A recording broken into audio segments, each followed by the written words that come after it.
You've been burned in the past before by picking up hyped or popular series that just never get a conclusion. And so maybe you've hesitated on picking up popular series ever since until you know for sure that they have an ending. Today, I'm going to be sharing some series that are finishing in 2025 so you can finally pick them up. This is going to be a two-part video series. In this video, I'm going to be sharing the series that I personally am currently reading that I cannot wait to get to the conclusion this year when it comes out. And in the second video, I'm going to be sharing a list of series that I have not ever read from, that I've never even picked up the first book, but that are getting a conclusion this year, and so I would like to finally be able to pick them up as well. The first series that I'm going to share is the Library series by Mark Lawrence. This is a trilogy, so there's 3 books, and the final book, the book that held her heart, is going to be coming out in April of this year. This is a series that follows a labyrinthian, ginormous, endless library that is so huge and cavernous that you could just walk for days, weeks, and still be in the library. We are following 2 characters who are in or through the library connected in some way. So first of which we have Lavira, who is a young girl living out in the dust. And at the beginning of the book, she finds her town, her small village is attacked, and she winds up in the city where this library resides, and she winds up becoming an apprentice librarian. And then we're also following a boy whose name I have unfortunately forgotten, and I don't want to take the time to look it up. So there's also a guy, and he lives in one of the chambers within this library along with his siblings. And at the start of the book, we are following the 2 of their lives separately, and we don't know how or when their lives are going to intersect, but you have this just feeling deep down in your body that they will, and don't worry, they will. This is a series that I think it's better to know less about than more, because I feel like the mystery and just like the vibe and atmosphere of learning about the library and the 2 of them and how they're interconnected, it's just something that I feel like you need to experience more so than hear about. A book that is perhaps a little bit more thematically driven than otherwise. It explores the idea of access to information, what information gives to a society, the pros and cons. It has some really, really interesting and kind of crazy reveals over the course of the book. It talks about otherness. It talks about the way that we see others. There's a little bit of like an arms race element explored here. But as I said, I don't want to give away too much, so I'm going to leave it there on this one. This is a trilogy, and as I said, the 3rd book is coming out in April. And it seems like there's also some short stories that take place in this world as well that I am just now discovering, having pulled it up on Goodreads. So there is definitely lots to explore within this world and a conclusion right around the corner. Another trilogy that is getting its 3rd and final book in April is the Little Thieves trilogy. This is a book that I talk about a lot on this series by Margaret Owen, so I'm also not going to spend a ton of time on this one. This follows our main character, Vanya, who at the start of the 1st book is a maid who has stolen the identity of the princess that she previously worked for. She is trying to save up money to escape her godparents' death and fortune, and is using her access as a princess to moonlight as a jewel thief. And then we have Emmerich, who is a POV character that we don't get until book 2. I'm pretty sure that we get his POV in book 2, but now I'm doubting myself. And Emmerich is an investigator in this world who is on the job of this rampant jewel thief within the city at the start of this book. And as Vanya tells us right at the beginning of the book, this is the story of how she gets caught. While this starts off as a Goose Girl retelling, it really, really grows and expands from there. At its heart, this is a story about trauma and growth and recovery. Vanya has had a lot of things in her past that have really, really shaped who she is and the decisions that she makes and like why she acts the way that she does at the start of the 1st book. And it has a ton of character and personal growth in a very realistic way. It's not all uphill. There are plateaus, there are setbacks, there are new changing circumstances that challenge the growth that she makes over the course of this series. The series consists of this main trilogy, of course, Little Thieves, Painted Devils, and then Holy Terrors, which is coming out in April, as I said, but it also has a collection of short stories that is book 2.5 that are a collection of stories from their respective points of view, Vanya and Emmerich's, during the time period that is going to cover like what happens in between Painted Devils, book 2, and Holy Terrors book number 3.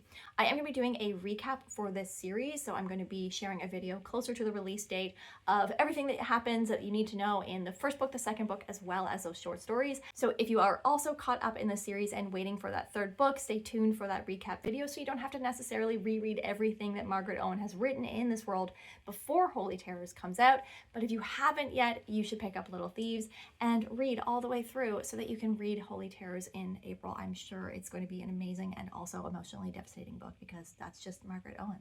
April is just a huge month for concluding trilogies. We are also getting the conclusion to the Fallen Gods trilogy in April as well.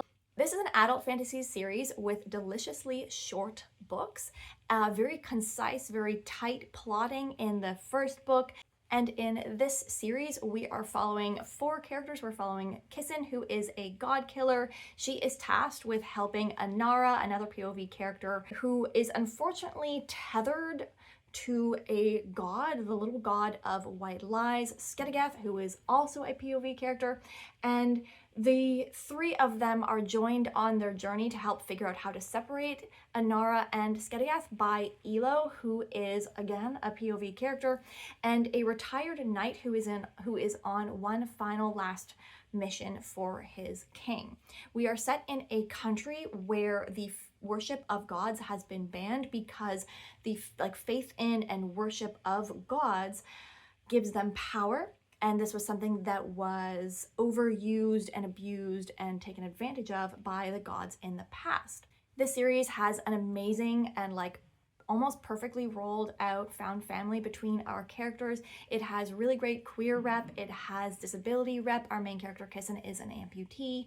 And it is a really, really interesting and great exploration of faith, the pitfalls, the benefits, the place that faith can play in your life, in society, and sometimes the complications of that. I actually thought that overall in the first and second book, I was pretty interested in the depth and the diverse ways in which we were exploring faith and worship of God, single, gods, plural. The first book has really tight plotting with lots of great action, and while the second book does slow down in terms of action and pacing, I thought that it did a really good job of creating tension and complicated feelings about what was the right approach to the problem. So while it does slow down a little bit and not all of our amazing found family are together, we're creating a little bit of dissent between them as well.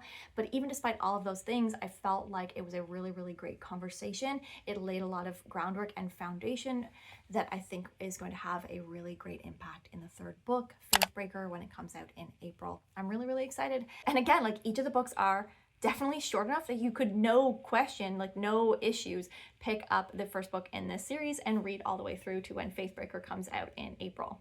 The second last one I'm going to share here is one that I guess, giving you with a little bit of an asterisk because it's expected to come out in April of this year as well, but there's no cover and no reviews and very little info on Goodreads, so I'm pretty sure it's coming out. It's one that's really, really underhyped. So maybe that's why there's so little information, but small little asterisk here. And that is the Kithamar trilogy. You probably haven't heard about this series in a really long time, but I am sure that the first book, Age of Ash, is going to ring some bells. Back from 2022, it was a pretty anticipated release at the time.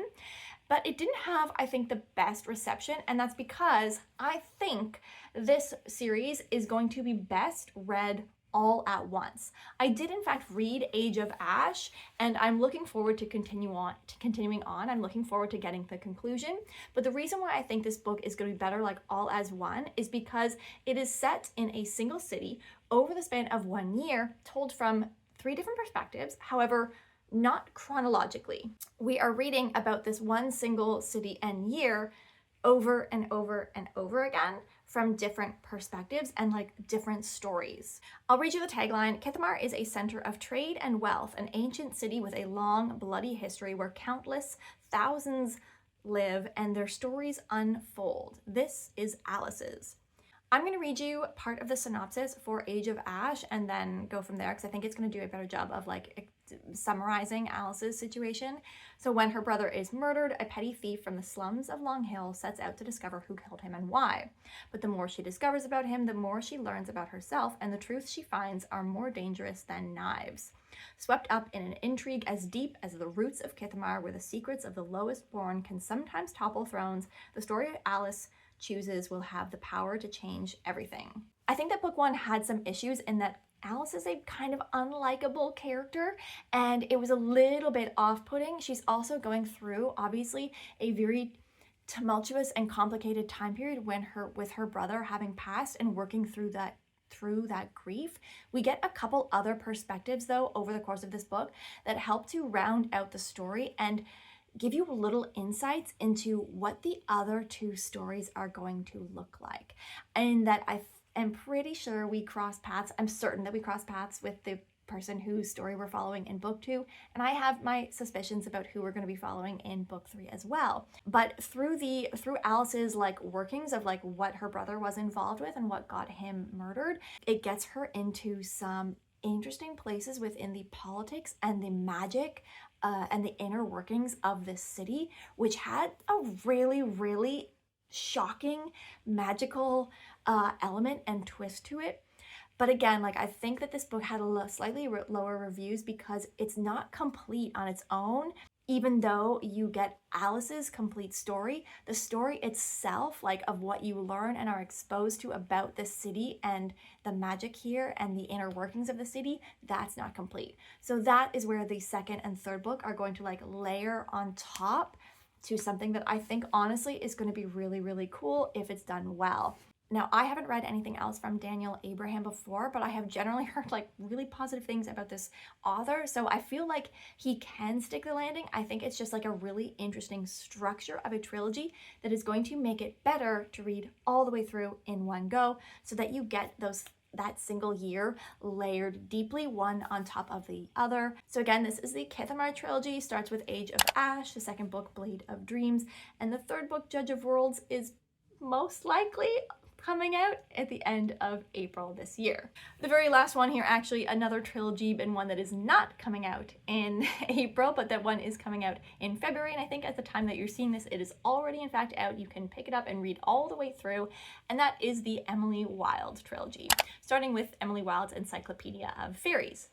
I feel like this book or this series suffers from being on a lot of people's end of the year favorites because it comes out so early in the year. But each year, at the beginning of every year, ever since this first book came out, this book has been hyped and talked about so much at the start of the year. We are following Emily, who is a scholar. It is set in our world, but in a world or an alternate history, let's say, like a world where fae are real. But they're not like sexy fae. They are mischievous, otherworldly, different types like sprites and spirits and brownies and all of the things like folklore fae. They are folklore fae. I don't remember the name of like this type of study, but Emily is a scholar of the fae, and at the beginning of the first book, she is traveling to the far, far north to prove the existence of fae in this particular place. But it proves a little bit difficult because she needs the help of the locals.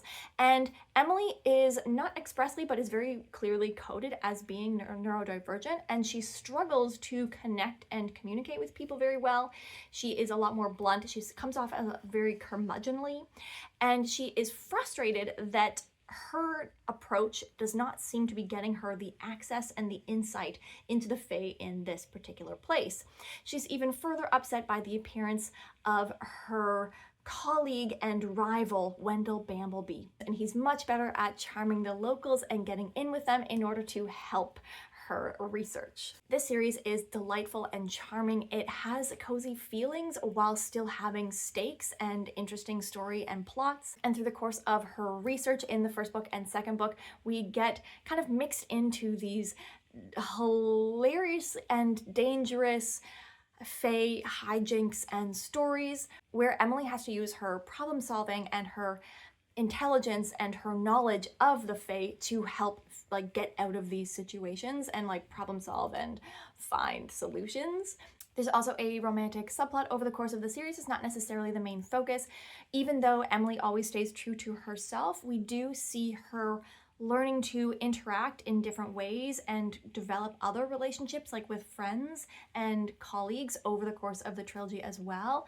And so that has been really, really nice to see her become more confident and learn how to interact with people in a way that feels true to her, but that also helps to maintain relationships with other people. The second book ended in a really interesting place, so I think that we're going to be in a really unique setting for the third book, and ultimately I'm just really excited to see how this ends. I know a lot of people are really sad that the series is going to be concluded, but I hope that, and I think it'll be like a good perfect amount to be in this world before becoming overdone. The story is told in Emily's field journals, which she fills in kind of after the fact, and we occasionally get little helpful inclusions for time periods and situations when Emily is not around. Somebody else fills in her journal for her, and that is always a fun addition to the stories. So again, the third book, Emily Wilde's Compendium of Lost Tales, has come out at the beginning of February. It'll already be out by the time this video is up, so hopefully you can check it out. So that's a list of the series I currently have on the go that are getting conclusions in the first half of this year. Are there any series that you're reading that are getting conclusions this year? Let me know in the comments down below. In my next video, I'm also going to be sharing a list of series that I have not yet picked up that are concluding in 2025. So stay tuned for that. If you like what I do here, don't forget to like and subscribe. It actually really helps the channel out, and I'll see you in my next video. Have a great day. Bye.